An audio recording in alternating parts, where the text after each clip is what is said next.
Have you ever walked into a room and felt like no one even noticed you were there?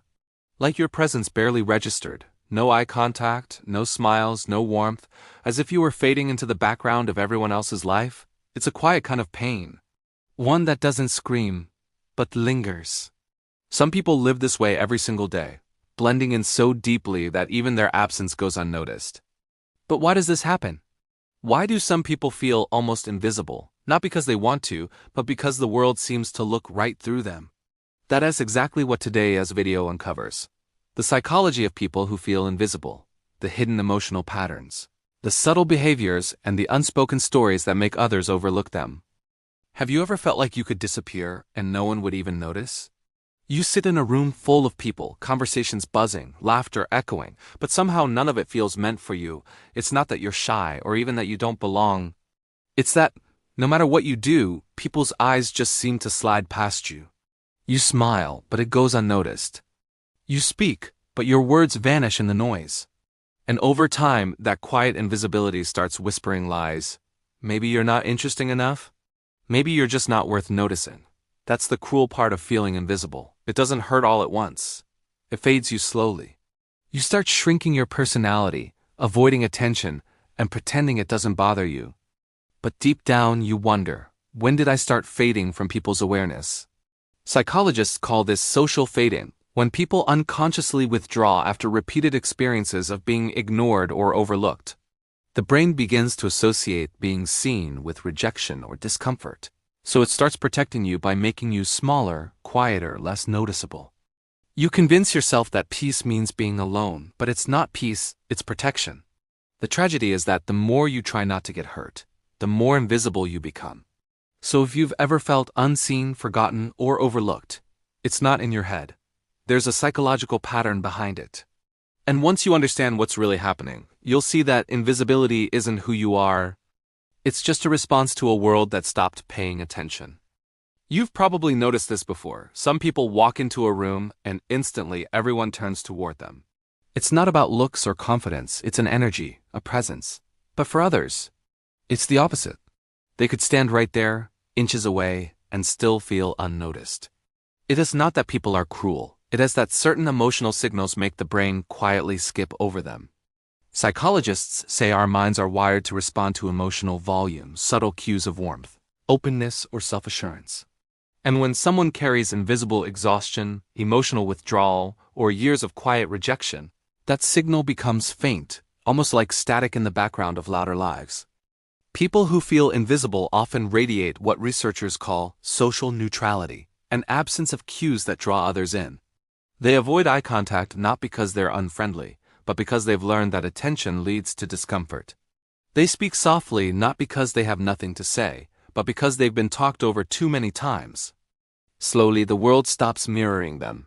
No smiles, no reactions, and the silence reinforces the belief that they don't matter. But here's where it gets fascinating. Invisibility isn't always weakness.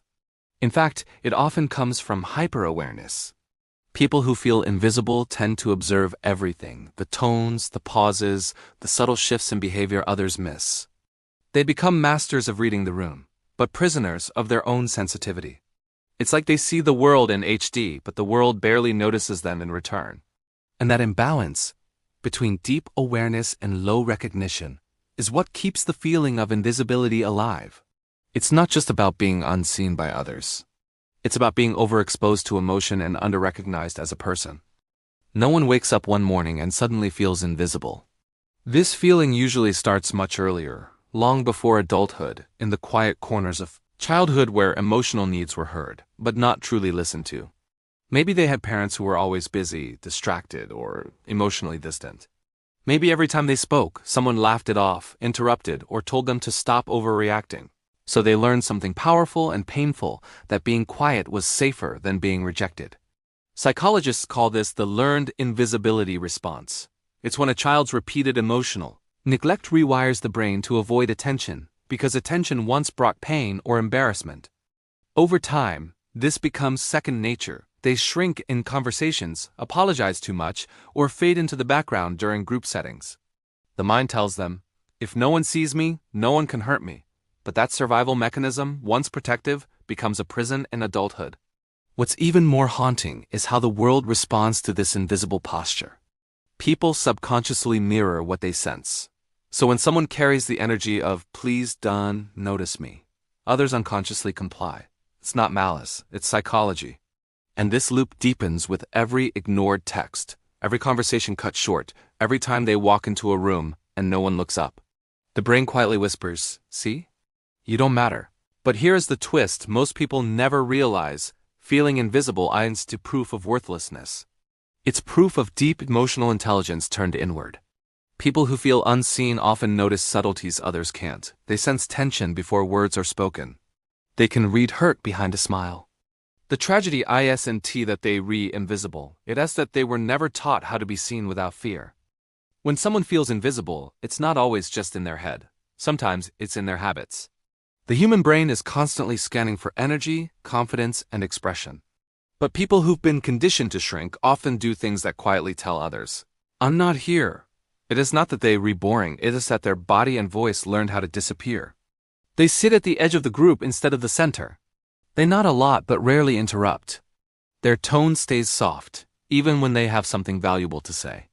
And their eyes, they often dart away right before connection happens. Social psychologists call this low social visibility signaling. It's subtle, almost invisible, shoulders slightly hunched, speech slightly hesitant, energy slightly withdrawn. But the effect is powerful. It signals to the human brain, no need to engage, in group settings. People with these signals often notice something painful. Others remember their presence last. Someone else gets credited for their ideas. Invitations accidentally skip them. It's not intentional cruelty. It's neurological economics. The human brain prioritizes people who radiate stimulus, tone variation, confident posture, expressive gestures, because they're easier to process and remember. So the more someone suppresses themselves to avoid rejection, the more their world complies by not noticing them. It becomes a self-fulfilling prophecy. I fade so I won't be hurt, but fading is what hurts most. Yet here's a hidden strength inside this invisibility. These people often carry incredible restraint, depth, and perception. They think before speaking. They observe before judging. Their silence isn't emptiness. It's awareness. The tragedy is not that they requiet. It's that the world doesn't slow down enough to hear what their quietness holds. Once someone starts to feel invisible, the mind begins to build a pattern, a loop so subtle that it becomes second nature. It starts with a moment of being ignored, maybe at work, in a conversation, or in childhood. The sting of that moment doesn't just fade. It plants a message. You don't matter. The next time they enter a similar situation, that message echoes subconsciously. Their body tenses, their tone softens, their eyes drop, all small acts of self-protection that others read as disinterest or detachment. And just like that, the cycle repeats. Psychologists call this a self-confirming bias, when our minds interpret neutral or random events as evidence that our internal belief is true. So when a friend forgets to text back, it doesn't just feel like forgetfulness, it feels like proof that they were never seen in the first place.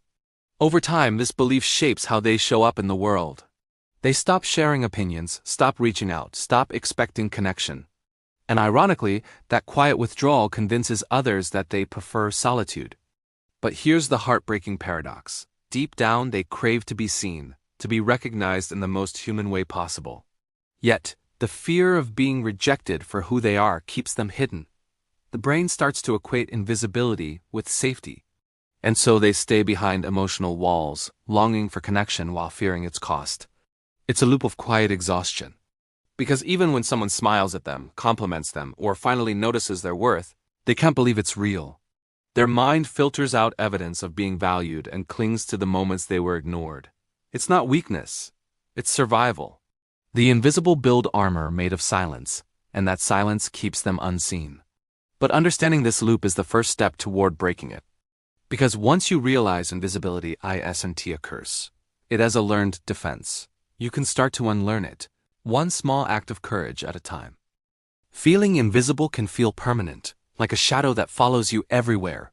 But the truth is, it is not who you are. It is a pattern your mind has learned over years, sometimes decades, and like any learned pattern, it can be changed. The first step is awareness. Just noticing the moments when you shrink, when your voice softens, or when you hesitate to claim space, is powerful. Awareness is the spark that begins to interrupt the cycle. Once you see the loop, you can start to respond differently, to act in ways that signal to the world, and more importantly to yourself, that you matter. Next comes small, deliberate action. You don't have to transform overnight, but small gestures can gradually rewrite how others perceive you and, more importantly, how you perceive yourself. Make eye contact, even briefly. Speak up once in a conversation, even if your words feel tiny. Take one small risk in social settings and notice the world responding. Each small step is proof that being seen is not dangerous. It's human. Another key element is reclaiming internal validation. The invisible often rely entirely on external recognition, and when it doesn't come, the mind assumes it never will. Learning to affirm your own presence, acknowledging your thoughts, feelings, and worth, begins to shift the energy you radiate. The more you internally recognize yourself, the more naturally the world begins to mirror that recognition. Finally, connection matters. Seek spaces and people who notice and appreciate your unique presence. It could be a trusted friend, a community group, or even an online forum where your voice is welcomed. The right environment acts like sunlight to a hidden seed, slowly helping your presence grow stronger, more confident, and visible. The journey from invisible to seen isn't a sprint. It's a series of intentional choices, a gentle unlearning of self-protective habits, and a gradual reclaiming of your space in the world. And here's the most important truth. You deserve to be seen, heard, and valued, exactly as you are. Invisibility was never your identity. It was just the world not yet recognizing your light. Feeling invisible isn't a reflection of who you are. It's a learned response to years of subtle neglect, withdrawal, or overlooked presence. The good news is that this pattern can be changed. The first step is reclaiming your physical presence. Your body communicates before words do.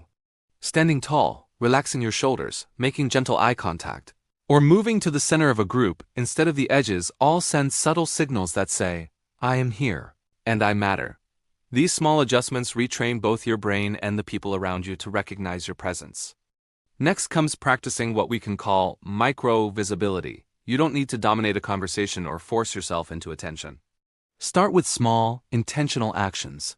Smile at someone, voice a single thought in a discussion, or reply to a message you might normally ignore.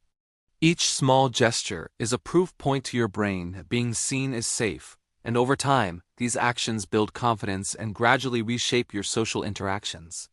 Internal validation is another crucial step. People who feel invisible often rely entirely on external acknowledgement, which makes them vulnerable to disappointment. Begin affirming your own presence. Remind yourself daily that your thoughts, feelings, and contributions are valuable.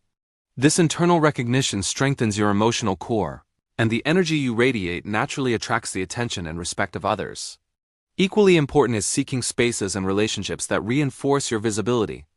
Not all environments will respond well, and that's okay. Surround yourself with people and communities who notice you, appreciate you, and encourage your voice.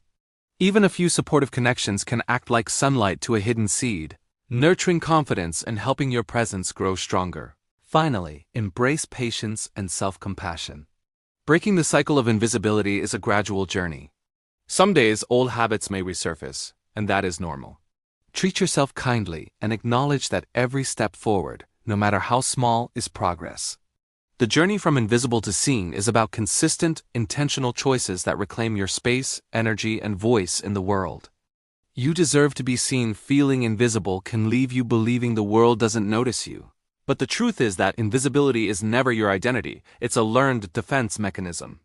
Behind every quiet gesture and soft-spoken word, there is awareness, depth, and intelligence. By understanding the patterns, practicing small acts of visibility, affirming your worth, and choosing supportive spaces, you can slowly break free from invisibility. Remember this, you matter. Your thoughts, your presence, your feelings, they are important.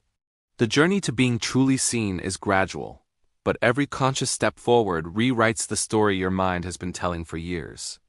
Start small, stay patient, and allow yourself to shine.